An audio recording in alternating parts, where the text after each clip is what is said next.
Chapter 1. The Spark in the Void. There is a silence before every storm, a stillness before the seed breaks its shell. In that silence lives a question, not spoken, not written, but felt deep in the marrow of your being. The question that haunts the corridors of every unfulfilled life. Is this all there is? And from that question, when heard with an honest heart, begins the fire. Not a fire that destroys, but one that awakens. You are not a passive participant in this world. You were not dropped here by chance like a leaf carried by the wind. You were forged, not formed, forged in the unseen realms of possibility, with a mind that can imagine, with hands that can build, and a will that, when awakened, can bend the very fabric of what is real. But most have forgotten this birthright. They drown it in distractions, bury it beneath the noise of opinions and the glow of screens. They read one more book. They bookmark one more podcast. They highlight one more quote that sounds profound but leaves no scar upon the soul. They mistake knowing for becoming. Creation does not live in knowledge.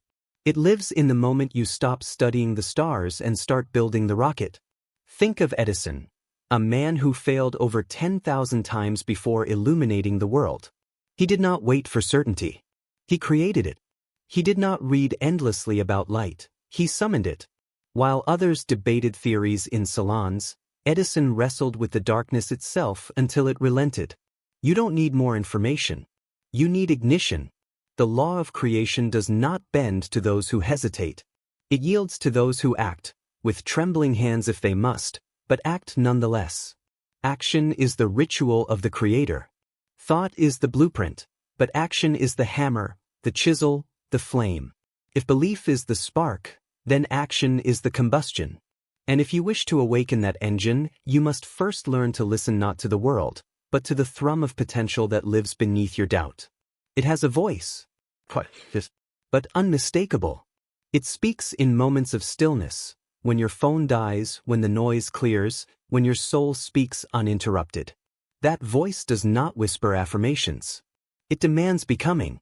Look at Lincoln, a man battered by loss, mocked by peers, doubted by nearly all. He was not given greatness. He became it. Through war, through depression, through failure upon failure, he transmuted pain into policy, heartbreak into history. He was not waiting for motivation. He was too busy building meaning.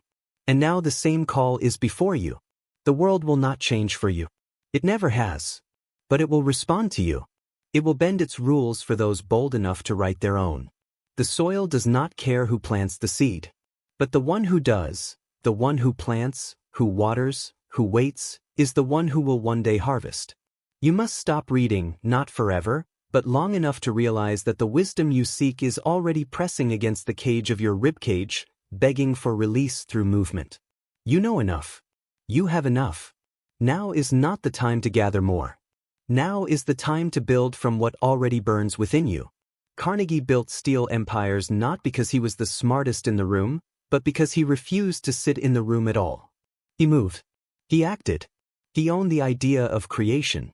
And in that ownership he bent the age of industry to his will. So ask yourself, what are you building? Not thinking about. Not planning. Not journaling. What are you building? Because dreams not acted upon become prisons. And ideas not executed become burdens heavier than failure. Creation is not a gift. It is a war. A beautiful, sacred war between who you are and who you refuse to be any longer. The price of admission is courage. Not the kind that screams, but the kind that endures. That wakes up early when it doesn't want to. That does the work when it's uninspired.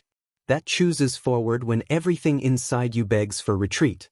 In that crucible, you become unrecognizable to who you once were. Do not seek to be inspired. Seek to be initiated. That is the law of creation. It does not respond to mere desire. It responds to ritual, repetition, relentlessness. Do you want transformation? Then stop chasing it like a shadow. Create it like a sculptor, carving daily with the tools of grit and clarity and refusal to remain unchanged. There are no shortcuts here. There is only you, the silence, and the hammer in your hand. Use it, because the clock is not waiting.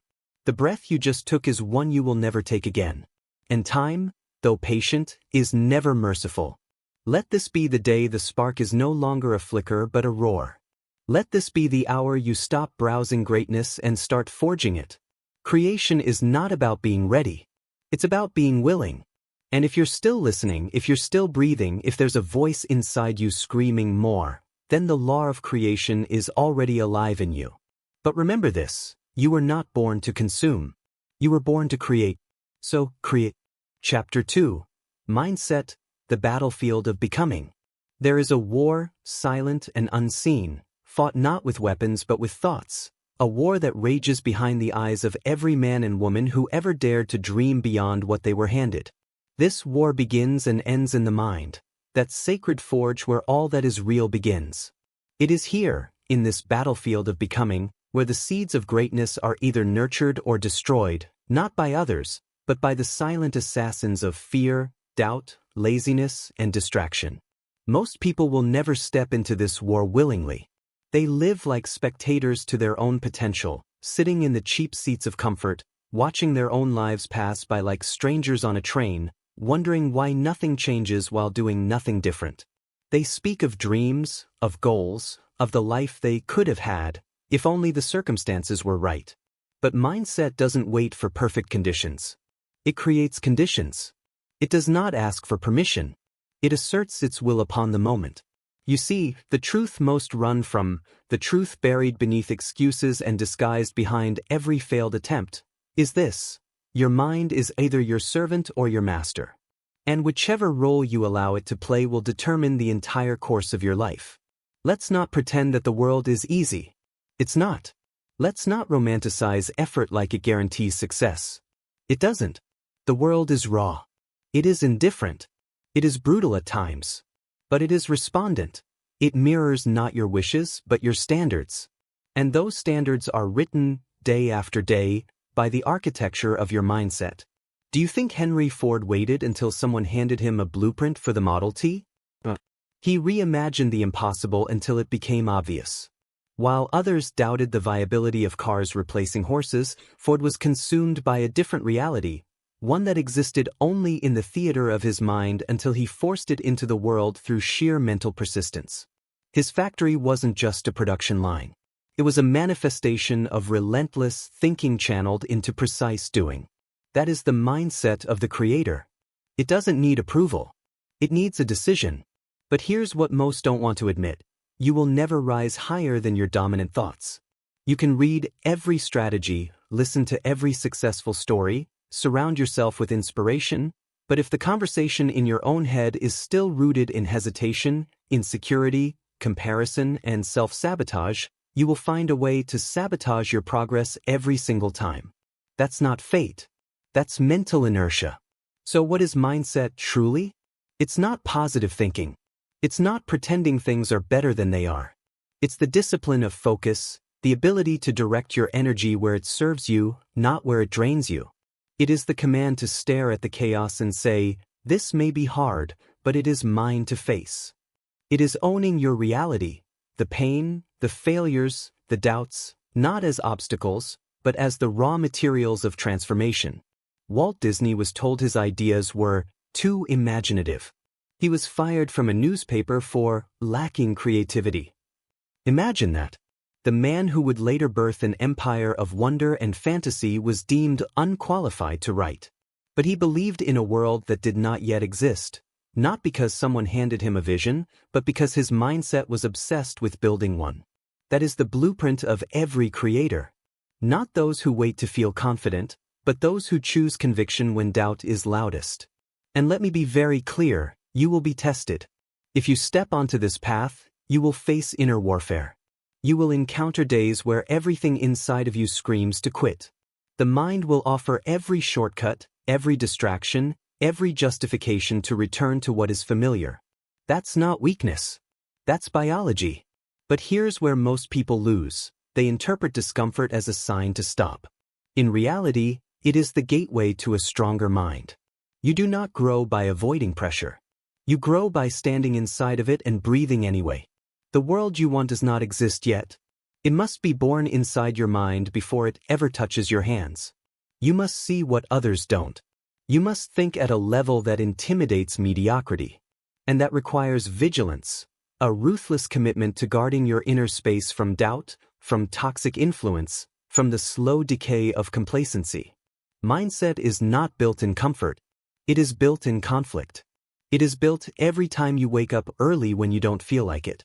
Every time you speak power to yourself when the world is silent. Every time you choose not to scroll, but to sit with your thoughts and bend them toward your vision. Every time you choose responsibility over victimhood. That is how the Creator thinks, not by default, but by design. Andrew Carnegie, one of the wealthiest men of the industrial era, wasn't handed his empire. He was a poor Scottish immigrant. But he chose to see the world not as it was, but as it could be. That vision was powered by a mind trained to see opportunity where others only saw struggle. He invested in his thoughts like others invest in gold, because he understood that the mind is the most valuable asset a man can develop. Your brain will give you what you demand of it, not what you casually wish for, but what you consistently, ruthlessly command. And command is not yelling into the void. It's repetition. It's daily mental conditioning. It's reading not to escape, but to arm yourself. It's thinking not to fantasize, but to sharpen your aim. Do not expect the world to believe in you before you've trained your own mind to do so. Your external life is the echo of your internal dialogue. You cannot speak doubt and walk in destiny. You cannot entertain weakness and expect to manifest power. You cannot indulge in the mental habits of the average and live a life that is exceptional. The Creator understands this truth. The world reflects the thoughts you rehearse, not the ones you wish for. And so, if you are serious about creating, truly creating, not just dreaming, you must become the architect of your own cognition. You must edit your mind like a sculptor edits stone, chipping away at what no longer serves you, refining what remains, and building a mental cathedral strong enough to house the future you dare to believe in. Mindset is the first creation. The internal one. The one no one sees. But it is the most important, because every business, every empire, every piece of art, every movement, every single thing that has changed the course of human history, started first as a thought in the mind of a person who refused to let it die there. And so now it is your turn. You can keep gathering ideas, keep hoarding information, keep consuming content in the name of preparation, or you can step into the arena of your own mind and begin the real work. The messy, painful, beautiful work of reprogramming every belief that tells you you're not ready. Every voice that says you're not enough.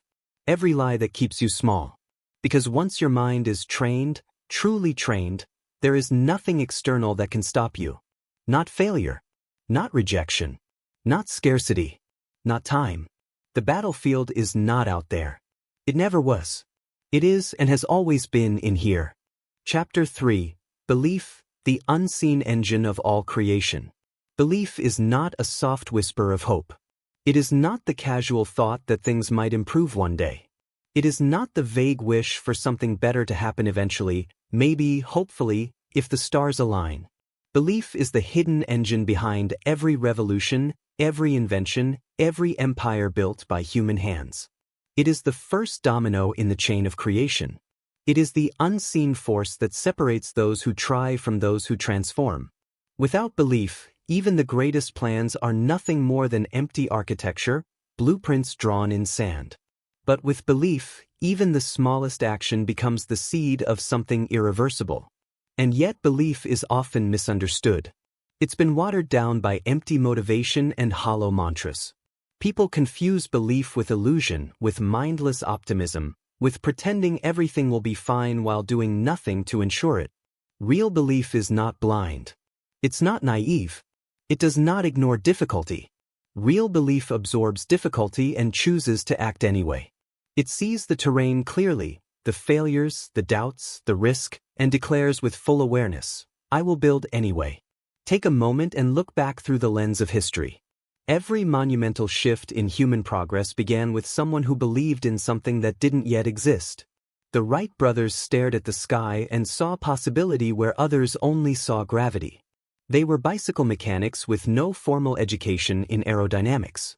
But they believed they could teach metal to fly. And they did. not because they had perfect resources or endless funding or social approval, but because their belief was greater than the ridicule, greater than the limitations, greater than the fear of failure.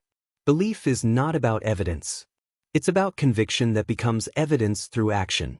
At some point, the world you want to build must exist more vividly in your belief than it does in your reality. If you wait for proof before committing, you'll always be too late. By the time the world acknowledges it's possible, someone else will already be living it. The most dangerous thing you can do is delegate your belief to someone else. So many people wait for others to validate them, to approve of their ideas, to say, yes, you're allowed to try. But the truth is no one is coming to crown you. No one is coming to hand you permission. You must decide to believe in what you're building even when no one else does, especially when no one else does. Because the greatest builders of history were the ones who saw invisible futures and chose to act on them long before they became popular. Abraham Lincoln, in the midst of national collapse, believed that unity was not only possible but necessary. He was not applauded in his lifetime the way he is now. He was criticized, hated, misunderstood. But he believed in a version of America that had not yet existed, and he walked directly into fire to make it real. That kind of belief is not comfortable. It costs something. It demands that you keep showing up when every part of you wants to withdraw.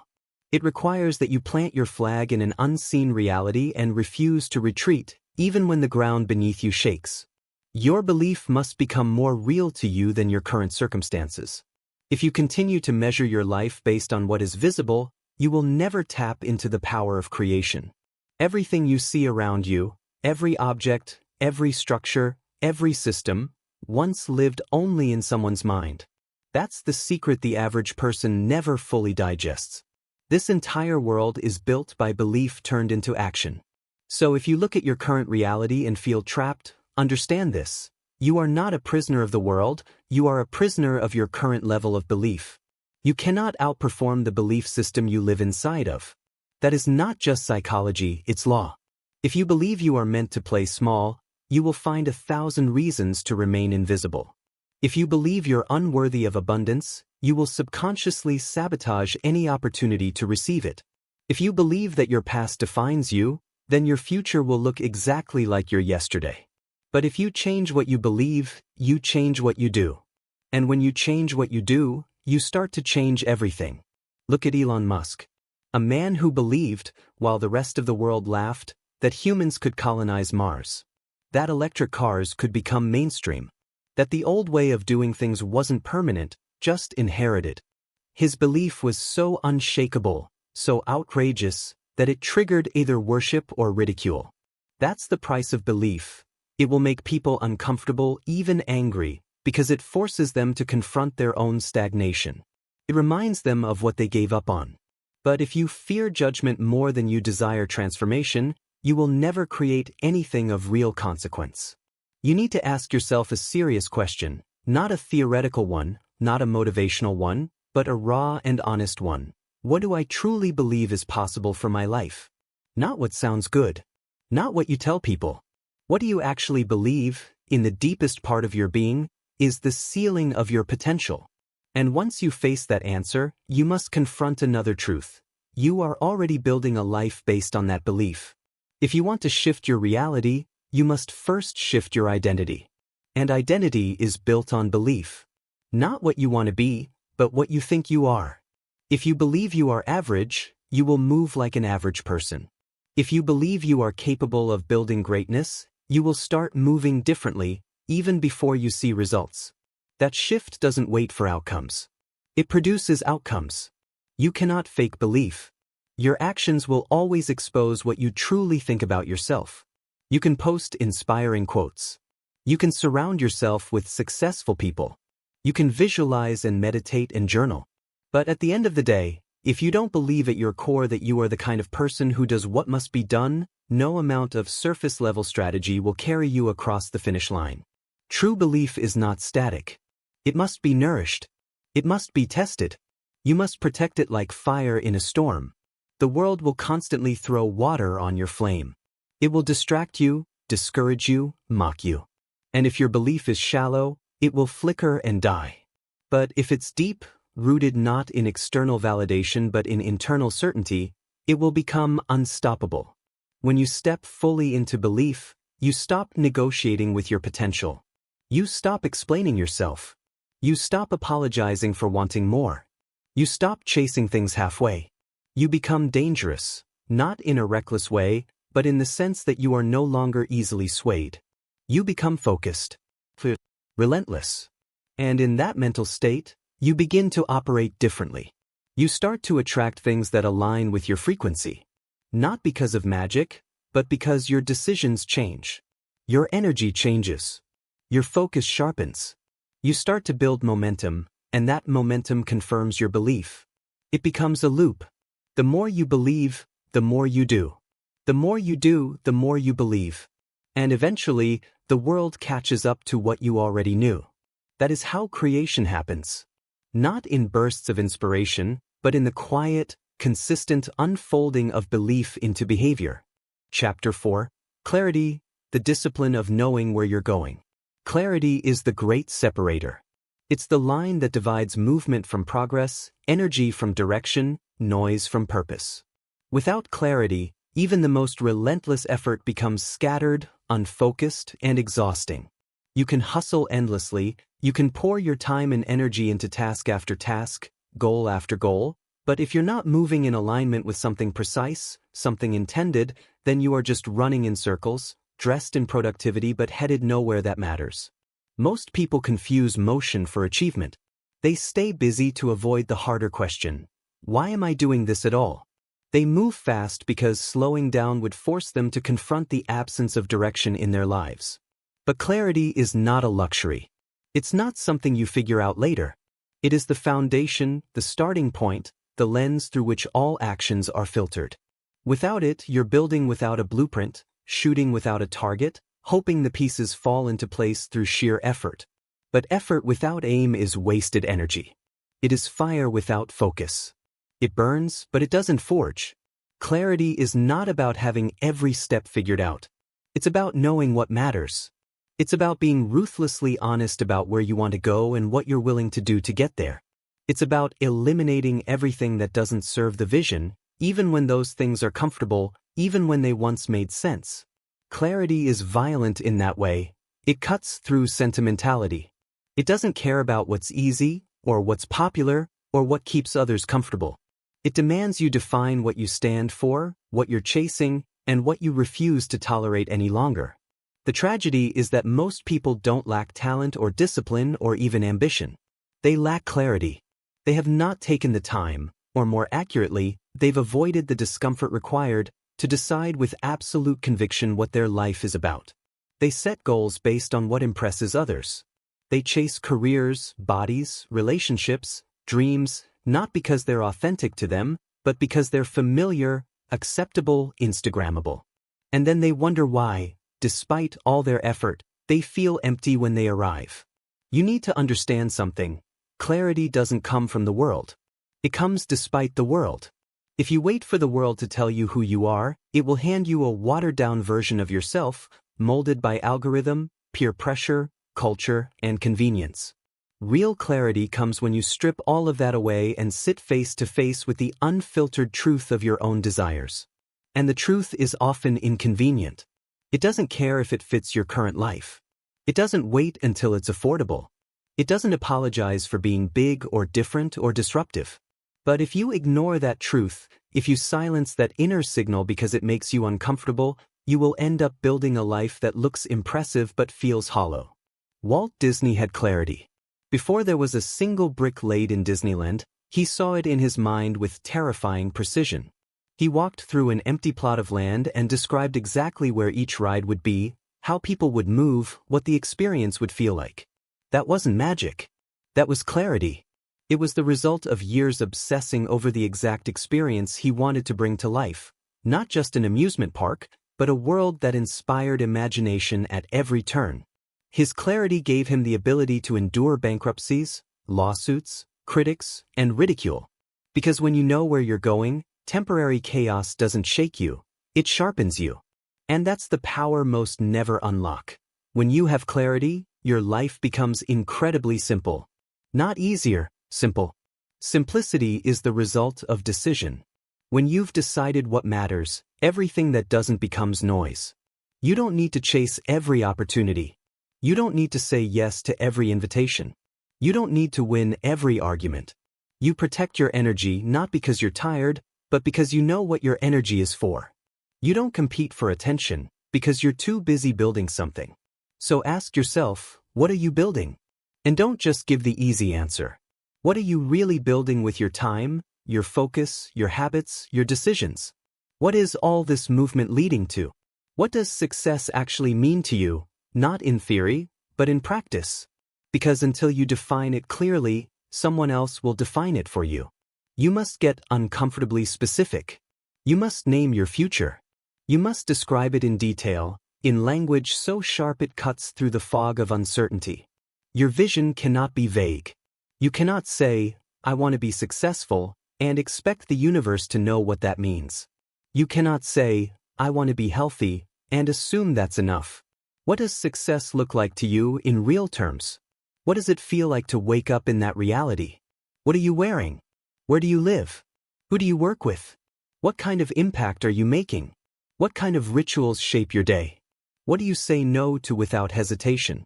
Clarity is not created once and forgotten. It must be revisited, refined, and reinforced constantly. The world is loud. It will try to hijack your focus. It will seduce you with urgency, with trends, with comparison. And if your vision is not burned into your consciousness, you will drift. Not because you are weak, but because you are human. And drifting is the default state of those who live without direction. But when you are clear, truly clear, you don't need motivation. You are pulled forward by your own precision. Look at Steve Jobs. His clarity was so powerful that it shaped not just a company but a generation. He didn't aim to make good computers. He aimed to put a dent in the universe. That was the bar. That was the focus.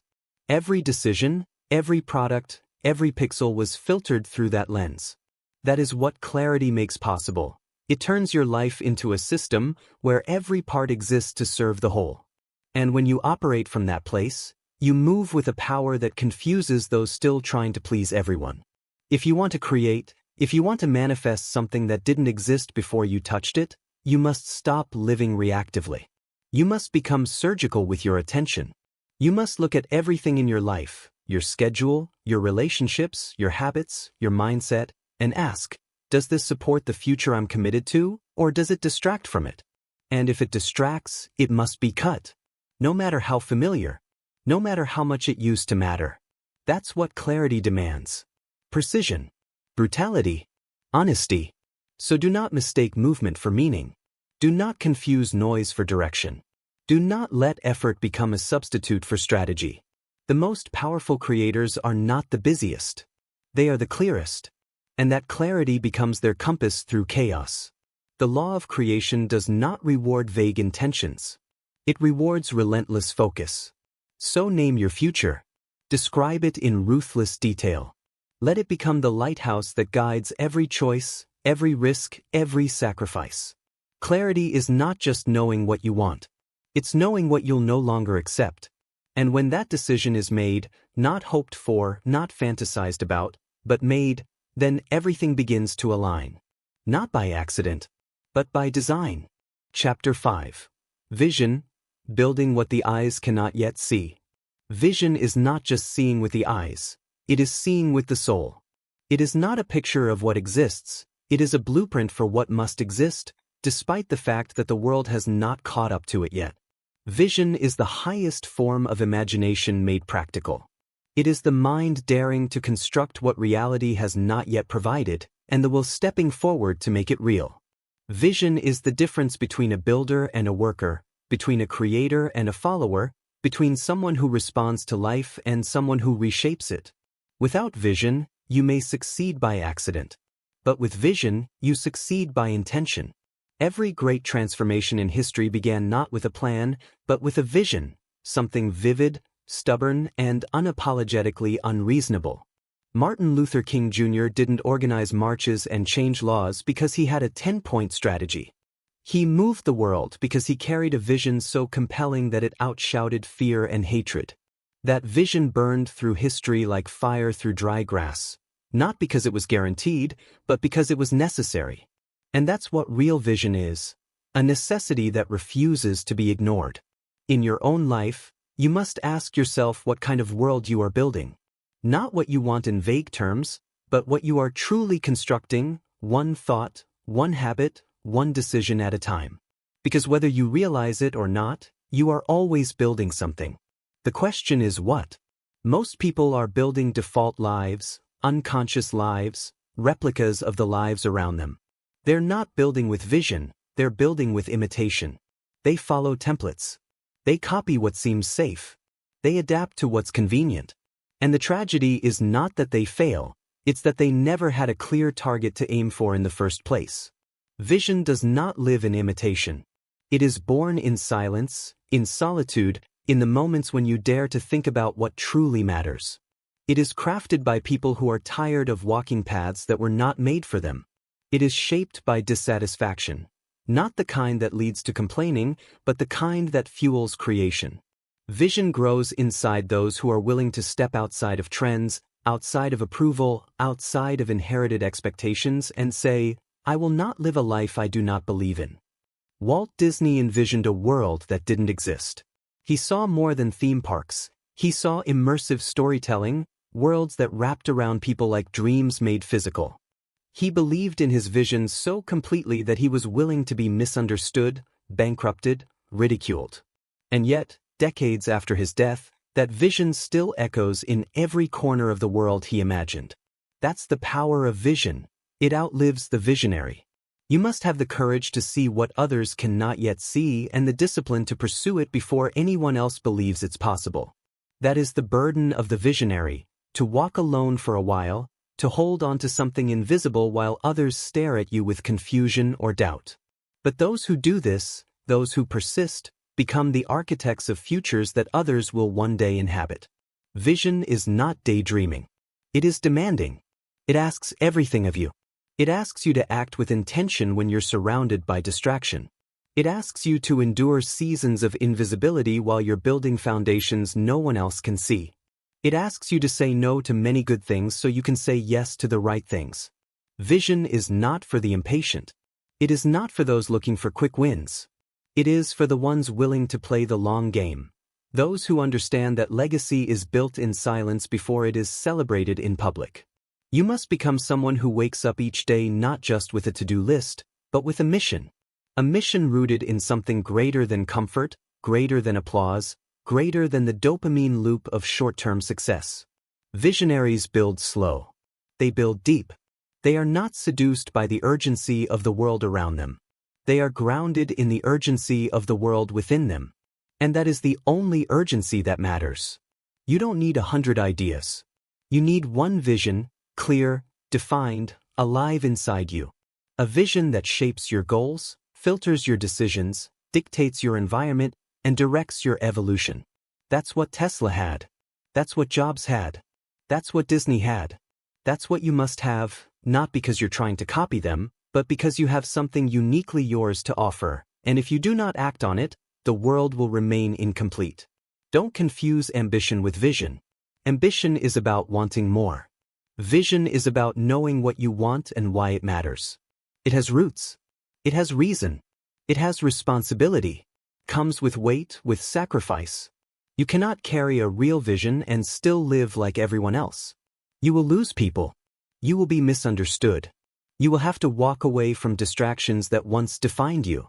But in return, you will build something that matters, not just to you, but to the world that needs it, even if it doesn't know it yet. Vision must be translated into structure. It must go from idea to architecture, from a whisper to a framework, from abstract to actionable. And that transition is where most people fail, not because they don't have the vision, but because they lack the discipline to bring it into form.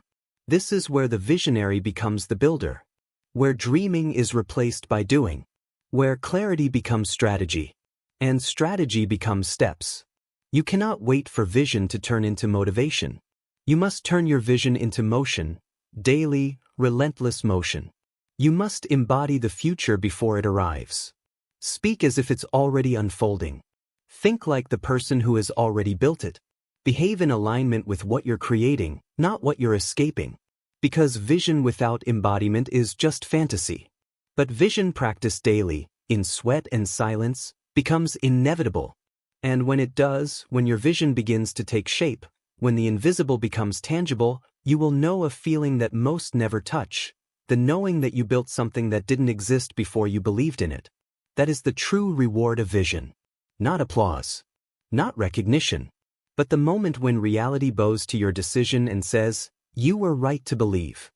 And from that moment on, everything changes. Chapter 6. Purpose, the relentless fire beneath the work.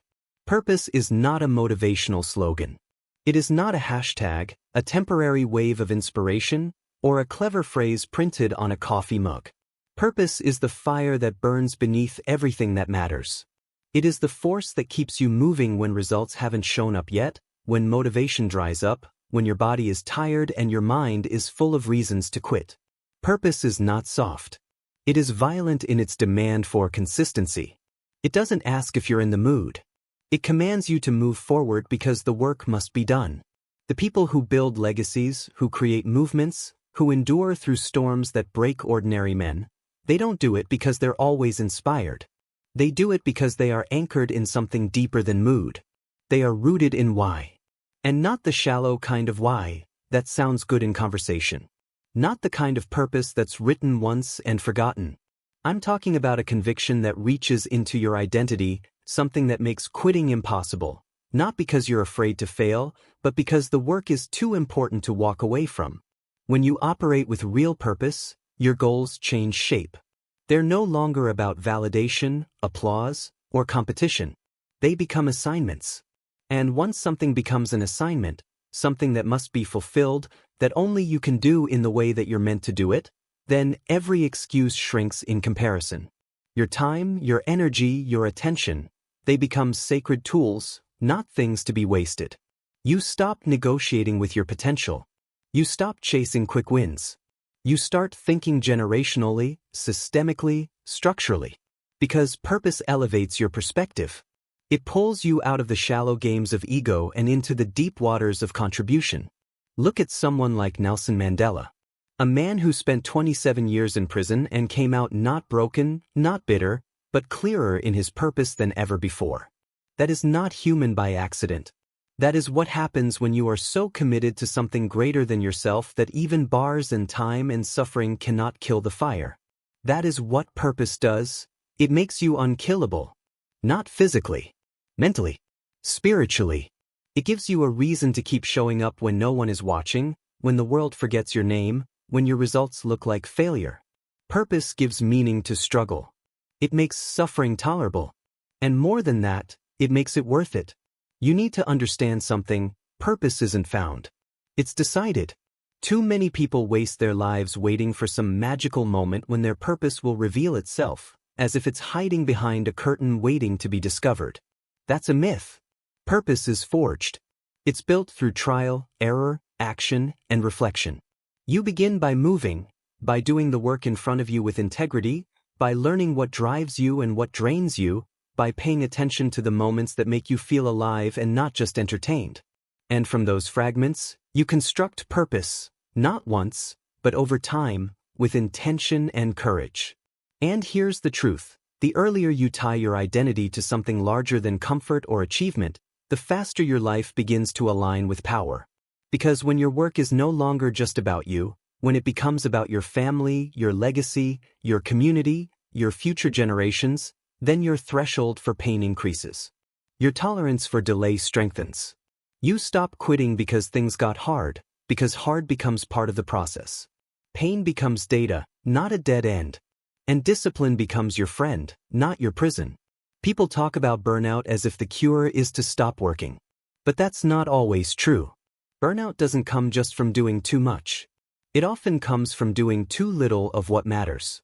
When your calendar is full but your soul is empty, that's when you burn out.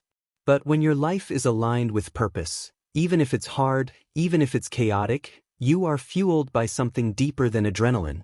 You are fueled by meaning. And meaning can carry you through seasons where motivation won't even show up.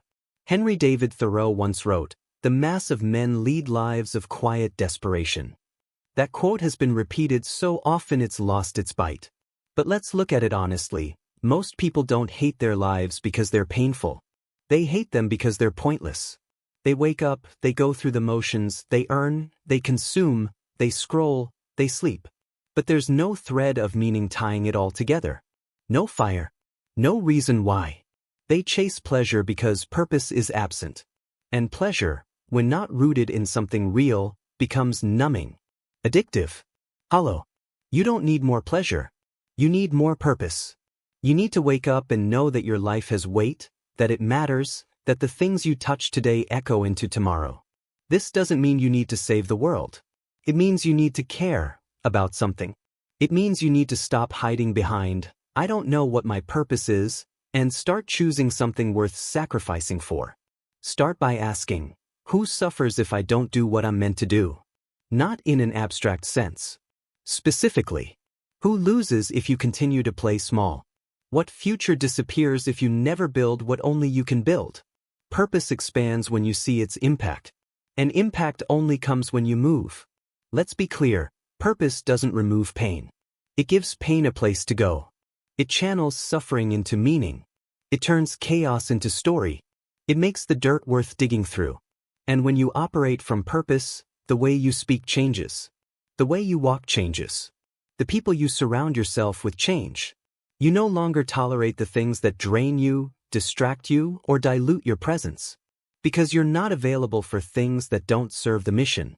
And when people ask you how you stay so committed, how you keep going, how you endure what would break them, you won't need to scream or prove anything. You'll just smile, because you know something they don't. When your life is built around purpose, consistency becomes your default, not your struggle. Your discipline becomes freedom, not a chore. And even when it hurts, even when it's hard, you stay the course, because the course was chosen for reasons bigger than comfort. You want to build something real? Anchor it in purpose. Make your decisions from the level of your mission, not your moods. Make your sacrifices willingly because you know what they're building. Show up for your future self, even when today is heavy. Because that's how legacies are built, not in moments of ease, but in the hours when no one sees you, and you choose to keep going anyway. That's purpose. And that's what turns a life from ordinary to unforgettable. Chapter 7. Discipline, the silent architecture of power. Discipline is not a punishment. It's not restriction. It's not a joyless existence marked by routine and sacrifice for the sake of suffering. Discipline is freedom, unapologetic, radical, sovereign freedom. It is the quiet architecture behind everything powerful you've ever admired. You don't get to greatness by accident. You don't stumble into excellence. You don't become extraordinary through hope or hype. You build it, hour by hour, choice by choice. And that construction is held together not by motivation, not by inspiration, but by discipline, the willingness to do what must be done, especially when you don't feel like it. We live in a world that glorifies intensity over consistency. People chase peak performance in short bursts, pouring all their energy into a few days or weeks, then collapsing into exhaustion because they never learned the rhythm of sustainable excellence. They want six-pack abs, a seven-figure business, mental clarity, spiritual connection, but they want it without discomfort, without repetition, without showing up on the days it's inconvenient. They want the reward without the ritual. But reality doesn't work that way. The universe rewards the disciplined, not the dramatic. Discipline is doing the thing you said you would do, long after the mood you said it in has disappeared. It's keeping the promise to yourself not because it's exciting, but because it's necessary. It's getting up at 5 a.m. not because it's trendy, but because your future depends on the hours most people waste. It's writing the next page, recording the next video, building the next feature, reaching out to the next client, learning the next skill, not once, but over and over again, until the thing becomes part of you. Think of someone like Kobe Bryant. His greatness wasn't some magical blessing from the gods. It was built in dark, cold gyms before the sun came up, in thousands of hours of practice that no one applauded, in sacrifices no one saw. The results looked like talent, but underneath was discipline so aggressive it was almost violent. He trained when he didn't want to. He studied when others slept. He repeated the basics until they became instinct. That's not obsession, it's respect. Respect for the craft. Respect for the mission. Respect for himself. And if you want to create anything meaningful, you have to develop that same reverence for process. The process is never glamorous. It doesn't give you dopamine hits. It doesn't give you applause. It gives you results, but only after you've earned them through efforts so unsexy, so repetitive, that most people quit before they see a fraction of what's possible. Discipline is the difference between potential and product, between intentions and outcomes, between inspiration and impact. You can sit in your room visualizing success every morning, writing affirmations, lighting candles, setting goals. But if you don't move your feet and build something brick by brick, all you've done is create a fantasy. That's what most people do. They collect inspiration like it's currency. But inspiration without discipline is just self-deception. You don't become what you dream about. You become what you do repeatedly. And here's what most don't understand. Discipline isn't about being perfect. It's about being unbreakable. You will have days when everything feels off. Days when your energy is gone. Days when your work falls flat. Discipline is not about avoiding those days. It's about working through them. It's about not needing to feel 100% to give 100% of what you've got left. Discipline means you show up with 40% and give all 40%. You don't shut down because it's hard. You adapt, you adjust, and you deliver anyway. You have to stop outsourcing your consistency to your feelings. Feelings are volatile. They're weather systems. They change by the hour. If your ability to take action is tied to your mood, your life will be a roller coaster of unfinished projects, abandoned goals, and empty intentions. Discipline detaches action from emotion. It says, I do this because it must be done, regardless of how I feel right now. That is where the power is. That is where confidence is built, not by achieving, but by doing what you said you would do again and again, until you trust yourself so deeply that doubt has no foothold. People think discipline is restrictive, but the truth is, nothing is more liberating. Because once you are disciplined, you are free from dependence on willpower. You are free from guilt and regret. You are free from chaos. You no longer need to negotiate with yourself every morning. You don't have to decide if you're working today or not. You move from intention to execution without the exhausting loop of excuses. Discipline simplifies life. It removes confusion. It creates structure. And within that structure, you can build anything: health, wealth, mastery, art, love, leadership. All of it. But without discipline, even the best ideas dissolve into nothingness. They become ghosts that haunt you, not because you weren't good enough, but because you refused to be consistent enough. Discipline is a muscle, and like all muscles, it's built through resistance. You don't become disciplined by reading about it. You become disciplined by facing the urge to skip your work and choosing not to. By waking up tired and still lacing up your shoes. By hitting publish when the video isn't perfect. By saying no when everyone else says yes. Every time you do that, you reinforce the identity of someone who can be trusted with power. Because that's what this is about. If you want to create at a high level, if you want to manifest something that endures, you need power, not brute force, but inner power. The kind of power that comes from command over self. That comes from mastering the voice that says, let's take the easy way today. The kind of power that doesn't need external accountability, because your own standards are higher than anyone else's expectations. That's what discipline produces. And if you develop that, if you train your mind to obey your mission instead of your moods, then there is no force on earth that can stop you. You become inevitable. That's not a motivational statement. That's a mathematical one. Because over time, consistency compounds. Actions stack. Habits deepen. Focus sharpens. And suddenly, what once looked impossible becomes routine, not because the goal got smaller, but because you got stronger. And it all began the moment you stopped chasing motivation and decided to build the thing the world will eventually thank you for, even if they never see the work it took to create it. That's discipline. And that's what separates those who dream from those who deliver. Chapter 8. Action, Turning Thought into Tangible Reality.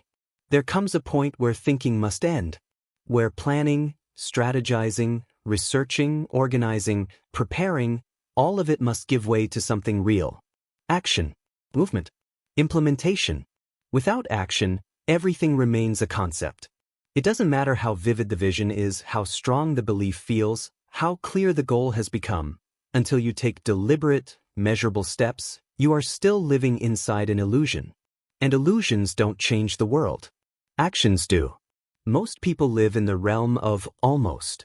They almost started, almost launched, almost committed.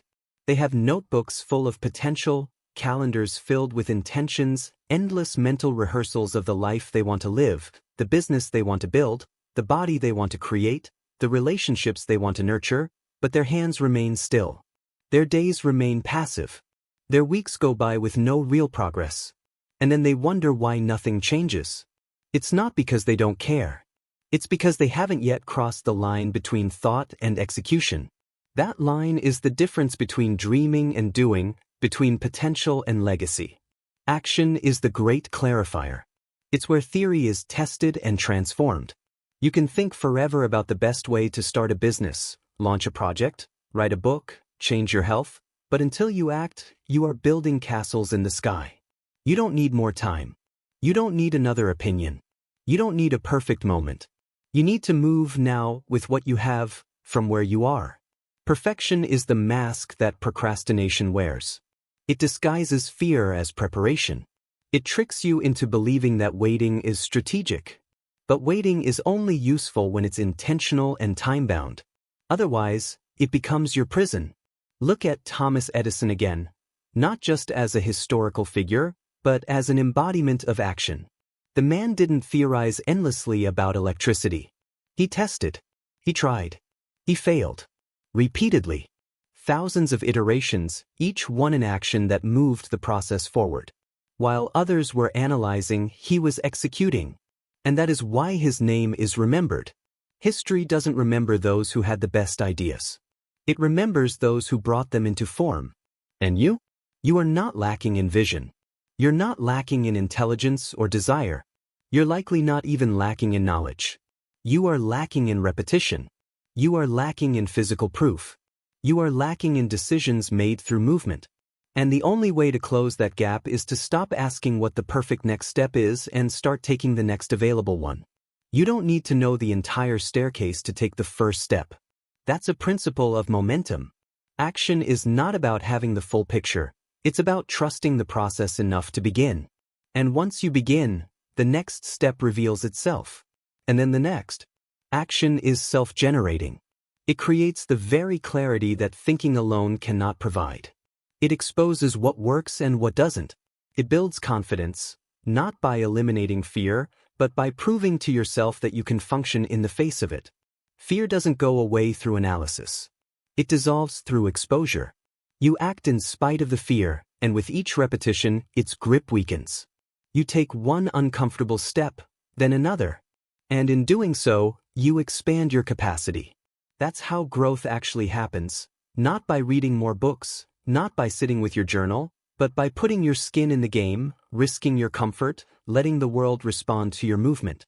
And here's the truth that most avoid: results don't come from your intentions. They come from your execution rate. You can be the most inspired, most educated, most motivated person in the world, but if your actions are inconsistent, if you only move when you feel like it, if you stop every time resistance shows up, then your life will remain a story of almosts. You must become addicted not to outcomes, but to action itself, to the rhythm of movement, to the habit of doing, not just when it's convenient. Every day, relentlessly. You show up not because the result is guaranteed, but because the result becomes inevitable when you show up enough. Action compounds. Not always in visible ways, not immediately, but slowly, cumulatively, it builds weight, momentum, credibility, and evidence. And then one day, the thing you used to fantasize about becomes your new normal, not because you waited for it, but because you built it. Look around at everything you admire. Every piece of art, every business, every innovation, every movement. It began with someone who was willing to move before they were ready. Someone who dared to take the first imperfect step. Someone who did not wait to be chosen, who did not wait for the guarantee, who did not ask the world for permission. They acted. They learned. They adapted. And eventually, they succeeded. Not because they were special, because they were in motion. Action is also the foundation of self-respect. Every time you follow through on what you said you would do, you train yourself to believe in your own word. Confidence is not found. It is earned through consistent execution. You stop seeking validation from others when you begin validating yourself through proof, through repetition, through showing up. You become someone you can trust. And that changes everything, because now your power is internal. Now you no longer need the world to reassure you. Your evidence is enough. And in the end, that's what separates the creators from the consumers, the builders from the watchers, the leaders from the followers. Not talent, not luck, not intelligence, but action. Ruthless, focused, sustained action. The willingness to start when it's hard, to keep going when it's unclear, to adapt when it breaks, to finish when it's boring. That is the path. That is the way. That is the law of creation in motion. You want to change your life? Then move. Not next week. Not when you feel better. Not after one more planning session. Move today. Do the work. Take the call. Publish the page. Make the prototype. Get in the room. Make the thing real. You don't need perfect. You need progress.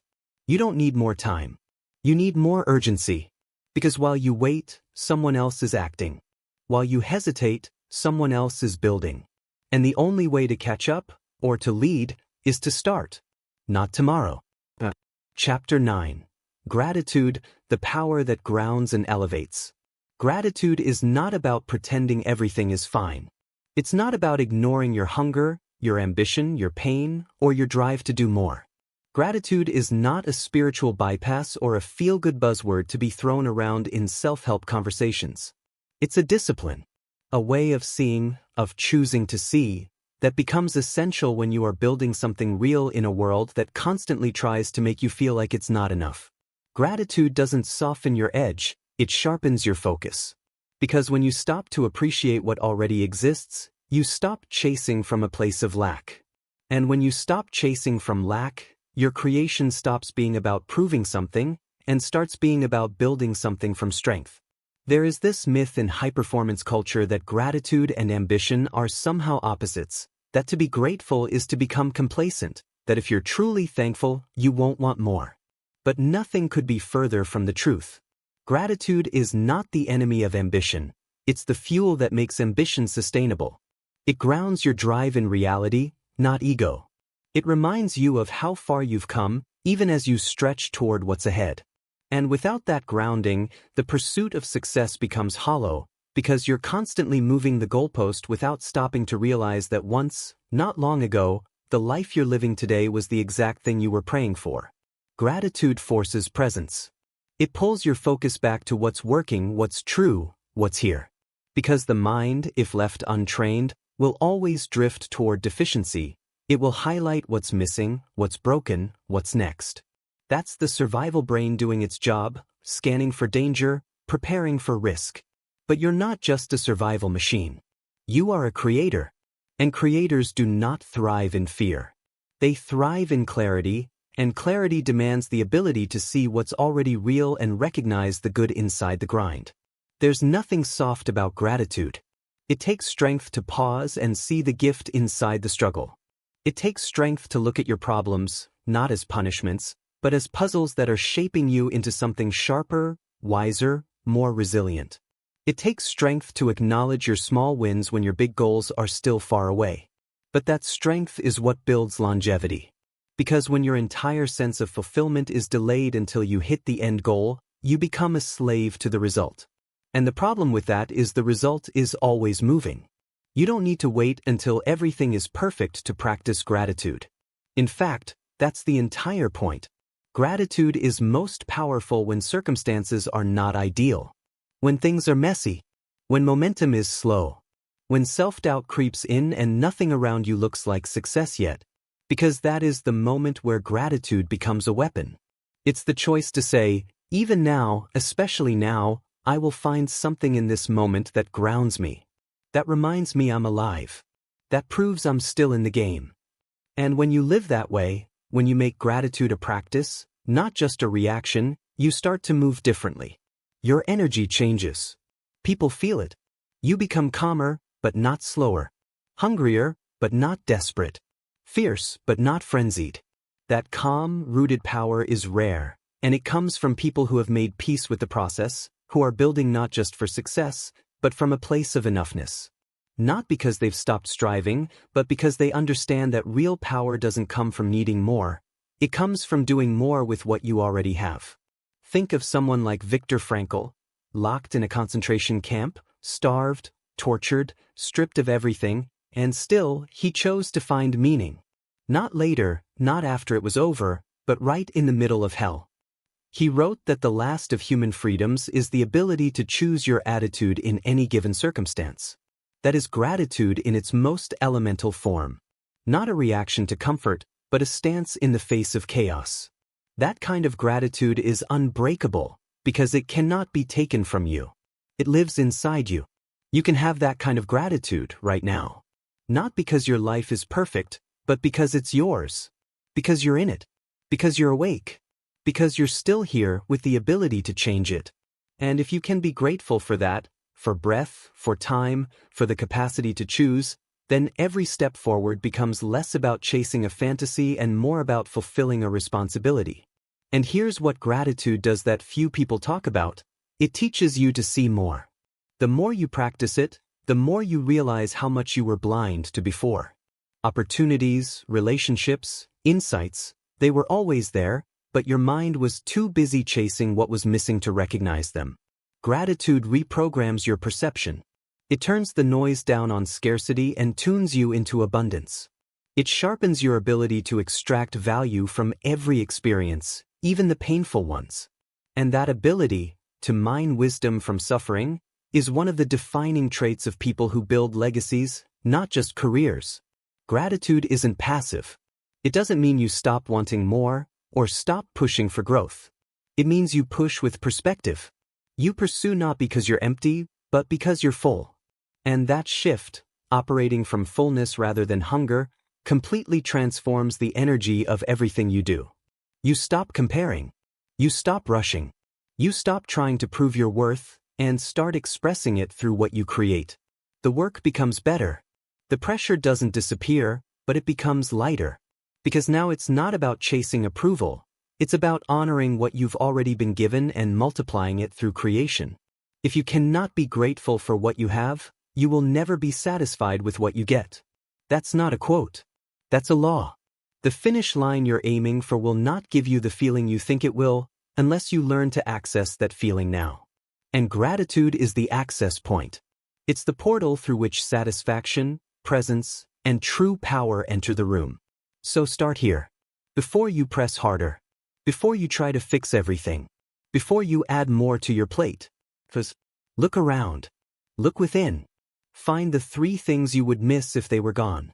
The 3 people, experiences, abilities, moments that quietly make your life worth showing up for. Acknowledge them. Not in passing. Fully. And let that acknowledgement strengthen you. Because when you anchor yourself in gratitude, you stop building from desperation. You start building from truth. And truth is always stronger than fear. That's how creators move. Not in blind hustle, but in grateful execution. And that's the difference that makes everything sustainable. Chapter 10. Adaptability, the Creator's Survival Code. Adaptability is not about giving up. It's not about changing your mind every time things get hard, or pivoting at the first sign of resistance. True adaptability is the discipline of staying committed to your outcome while being completely flexible in your approach. It is one of the most misunderstood and underdeveloped muscles in people who try to create real impact, because we are taught to value certainty, control, and perfection. But the truth is, control is an illusion, perfection is a trap, and certainty is the enemy of innovation. Adaptability is not the backup plan. It's the real plan because in the real world, nothing ever unfolds exactly as expected. Every dream you pursue, every project you build, every path you walk, there will be variables. Obstacles will show up that weren't in the blueprint. People will disappoint you. Markets will change. Your own desires and energy will evolve. The map you started with will eventually become outdated, and if you lack the ability to adapt, you will collapse. Not because the goal wasn't worth it, but because you refused to evolve in pursuit of it. Think about Charles Darwin, often misquoted for saying the strongest survive. He didn't say that. What he observed was that those who adapted best to change were the ones who thrived. Not the fastest. Not the biggest. The most adaptive. And the same is true for creators, leaders, visionaries. The ones who last are not the ones who hold rigidly to how things should be. They are the ones who keep their eye on the mission and remain fluid in their strategy. Adaptability is the balance between resilience and reinvention. It's the ability to hold your vision tightly while holding your methods loosely. It's knowing what's non-negotiable, the outcome you're building toward, the values you won't compromise on, but being willing to rewrite the entire process if the current one isn't working. That's not weakness. That's mastery. Because the highest level of creation is not control, it's response. How quickly can you adjust to new data? How fast can you recover when your plan falls apart? How willing are you to release what's no longer working, even if it used to define you? People who lack adaptability don't fail because of the problem. They fail because of their attachment to their original plan. They identify so deeply with their method that when it stops working, they take it personally. They make the mistake of believing that changing course means they were wrong. But adaptability isn't an admission of failure, it's a sign of commitment. It says, I'm so committed to the outcome that I'm willing to change everything else to get there. Think of someone like Elon Musk. He's failed publicly, launched rockets that exploded, released prototypes that were criticized, faced delays, lawsuits, market resistance. But his adaptability, not just in ideas, but in execution, is what allowed him to push through industries that were thought to be untouchable. He didn't cling to ego. He adjusted. He evolved. He recalibrated. And that's why he kept building when most would have stopped. Adaptability is also the antidote to burnout. Because when you're rigid, when you try to force one way of working, one way of winning, you end up exhausting yourself. The world changes. People change. You change. And if your strategy doesn't change with it, you break. Adaptability is what allows you to bend without snapping. It gives you the freedom to pause, assess, rework, and return stronger. It turns mistakes into data and failures into fuel. The most dangerous mindset you can carry as a creator is, "This is how I've always done it." That phrase is the beginning of irrelevance. If you want to remain effective, if you want to stay powerful, then you must be willing to evolve continuously. That means upgrading your systems, challenging your assumptions, letting go of outdated methods that no longer serve the future you're building. Adaptability is not about chasing trends. It's about tuning into reality and responding intelligently instead of emotionally. And to do that well, you need to check your ego at the door. Because adaptability requires humility. It requires admitting that your first plan wasn't perfect, that you don't know everything, that someone else's insight might help you. And that vulnerability, that willingness to stay a student, is what separates those who stay relevant from those who become obsolete. Look at Netflix. They started out mailing DVDs. That was the model. That was the business. But they saw the writing on the wall. The world was going digital. And instead of protecting the old model, they adapted. They cannibalized their own business before the market could do it for them. Now think of Blockbuster, the opposite story. They stayed rigid, ignored the shift, mocked the change. And now they're a case study in arrogance. Both companies had resources. Only one adapted. The world you're building in today will not look the same in 5 years. Technology is shifting daily. Attention spans are changing. The way people communicate, consume, trust, relate, evolve, it's all in motion. If your strategies are locked in yesterday's reality, your results will be too. You must stay alive to the present moment. That doesn't mean chasing every new thing. It means paying attention to what's real, what's working, what's not. and making those adjustments without delay. Adaptability is also the cornerstone of inner peace. When you stop needing everything to go as planned, when you stop tying your identity to a fixed path, you become unshakable. You realize that chaos is not your enemy, it's your training ground. Every detour is an invitation to discover a better way. Every setback is a mirror, reflecting what still needs to evolve in you. And that's the secret no one wants to talk about. Most of your frustration isn't because things aren't working. It's because you're resisting the adjustment the moment is asking you to make. So adjust. Don't wait. Don't sulk. Don't wish the problem away. Face it, absorb the lesson, and evolve, quickly, calmly, intentionally. The longer you delay the pivot, the heavier the problem becomes. But when you embrace adaptability as a core skill, you move lightly, decisively, and without fear. That is how creators survive storms. That is how they outlast competition. That is how they turn chaos into opportunity. Not by holding on to the plan, but by holding on to the mission and rewriting the playbook as many times as it takes to get there. Chapter 11. Resilience, the sacred art of staying in the fight. Resilience is not just about getting back up after life knocks you down. It's about how you get back up.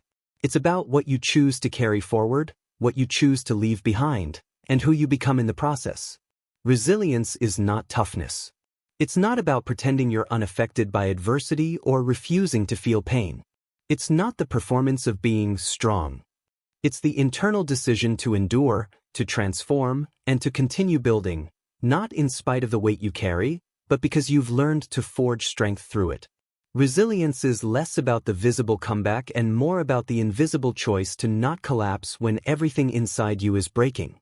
It's that silent, private decision to keep moving forward even when no one is watching, when there's no applause, when there's no light at the end of the tunnel yet, just work and silence and pressure. It's the willingness to sit with failure, let it teach you, let it pierce you, and then use that very pain as material to build again. Not the same version of what you lost, but something stronger, wiser, and more aligned with who you've become. Most people talk about resilience like it's a switch you flip. It's not. It's a structure you build. Slowly. Over time. Through repetition. Through recovery. Through the honest acceptance that life will throw things at you that you didn't ask for, didn't deserve, and weren't ready for. And in those moments, your success will not be determined by how motivated you are, or how many wins you've stacked up so far, but by how well you've trained yourself to stay in the fight, mentally, emotionally, spiritually, when logic says it's time to quit. People admire the outcomes of resilience, but they rarely have the stomach for its process. They want the glory of the comeback without the darkness of the breakdown. But you can't skip that part. You must go through it. You must feel what it's like to lose something you believed in, to fail at something you gave your heart to be misunderstood, underestimated, overlooked. And then, you must choose not to turn bitter. That's the part that breaks most people, not the setback itself, but the story they build afterward. The belief that they are cursed, that they are unworthy, that their time is over. Those are the narratives that destroy empires before they are even born. But for the resilient, pain becomes data. Every crack in the armor becomes a lesson in how to forge stronger steel. Setbacks become maps, showing you where the foundation needs reinforcement. Criticism becomes feedback, not because it's always true, but because it shows you where your emotional resistance lives. And from all of that, you build, not a perfect path, but a deeper one. A path that's rooted not just in what you want, but in what you've survived. Look at someone like Oprah Winfrey. Abused, rejected, doubted, dismissed. She wasn't given a platform, she built one out of her own trauma. She took what could have destroyed her and turned it into a message. She used her scars as proof that healing is possible, that growth is possible, that reinvention is possible. That's resilience. Not just bouncing back, but using every blow as fuel for something greater.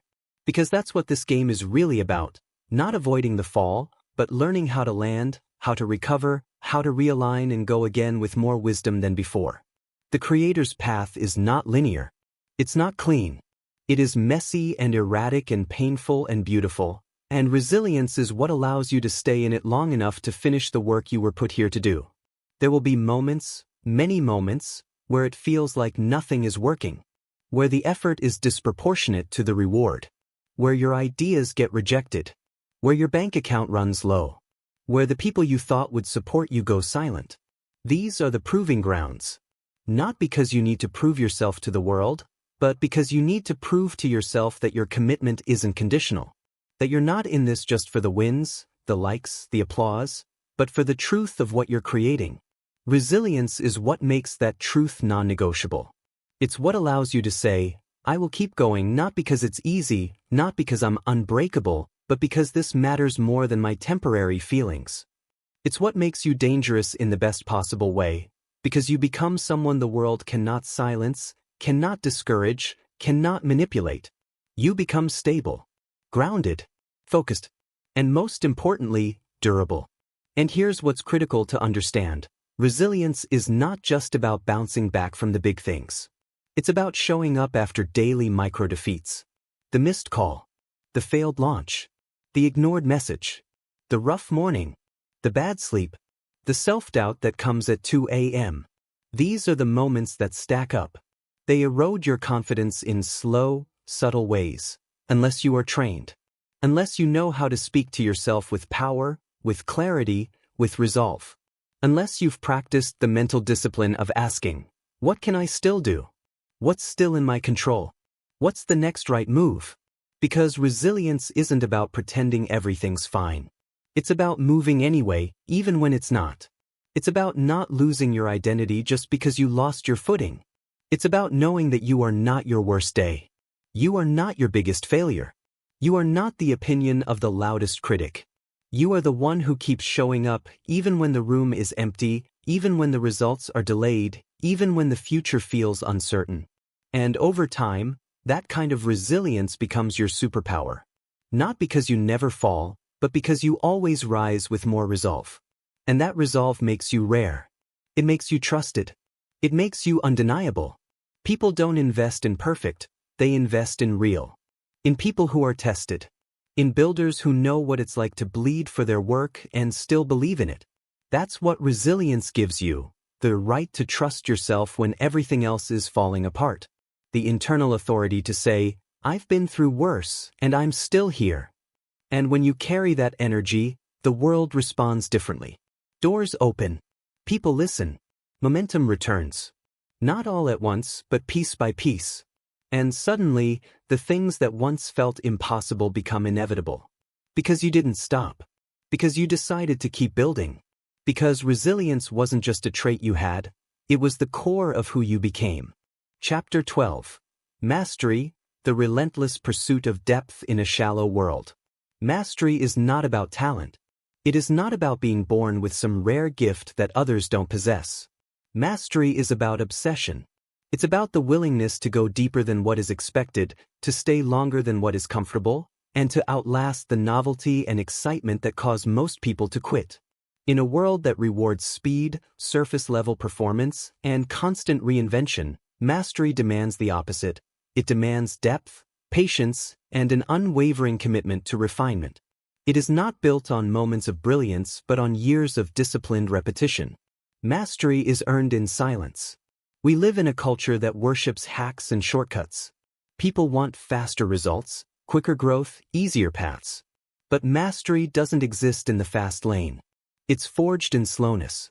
It's built through the boring, necessary, often painful process of doing the same thing, better, every single day. The world applauds innovation, but it forgets that innovation is the child of consistency. There is no such thing as a master who didn't first become a student willing to repeat the basics long after everyone else moved on. The problem isn't that people are incapable of greatness. It's that they rarely stick with something long enough to let it mature into greatness. They try something for a few weeks, maybe a few months. If the results don't come fast enough, they pivot. If it gets uncomfortable, they stop. They mistake friction for failure, resistance for a sign to quit, and fatigue for a lack of passion. But friction, resistance, fatigue, these are not signs that you're on the wrong path. They are initiation points. They are the proving grounds where those who are merely interested in success are separated from those who are committed to mastery. Look at the greatest builders, the most enduring artists, the most impactful leaders. What they all share is not brilliance, but refinement. They showed up for the process long after it stopped being sexy. They didn't chase inspiration. They cultivated discipline.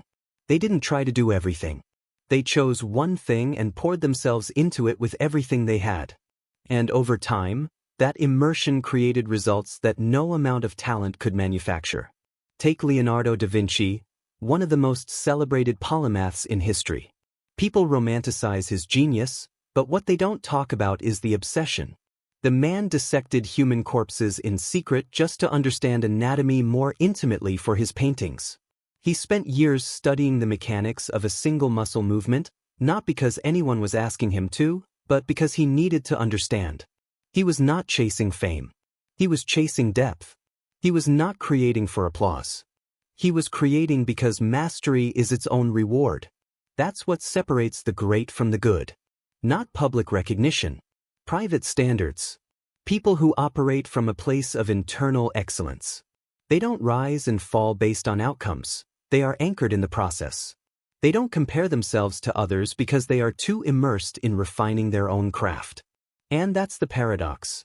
The more you chase mastery, the less you care about the metrics the world uses to measure success, because you realize the real win is who you become in the pursuit. Mastery doesn't make life easier. It makes you better. It doesn't remove struggle. It makes you strong enough to endure it without flinching. It doesn't reduce your workload. It raises your standards so high that anything less than excellence feels intolerable. And that shift, from external validation to internal integrity, is where true power lives. But here's what most people get wrong. Mastery is not about never failing.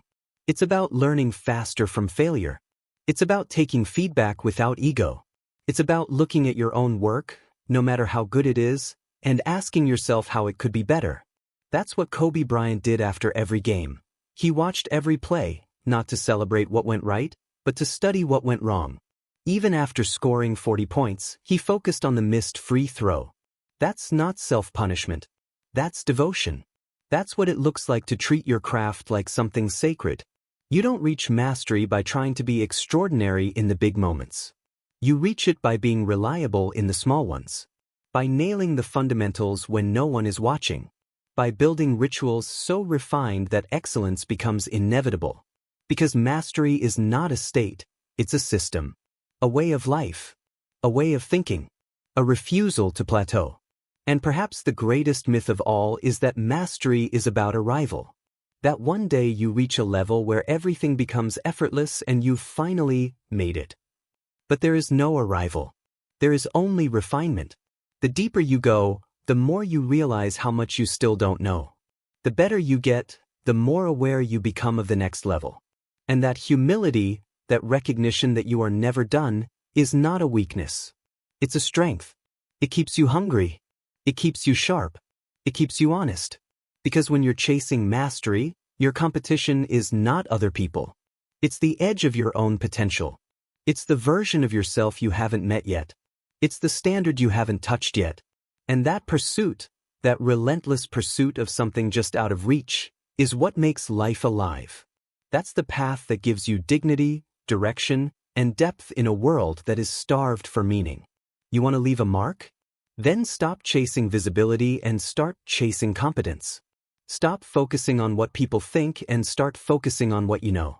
Raise your standards beyond what is required. Execute beyond what is expected. Do the hard work that no one sees and do it well, not for praise, but because that's who you are now. Not just a creator, a master in the making. And if you stay on that path, day by day, rep by rep, you will wake up one day not only respected, but transformed. Not because of what you built, but because of what you became in the process. That is the law of creation fulfilled. Not just results in the world, but revolution in the self.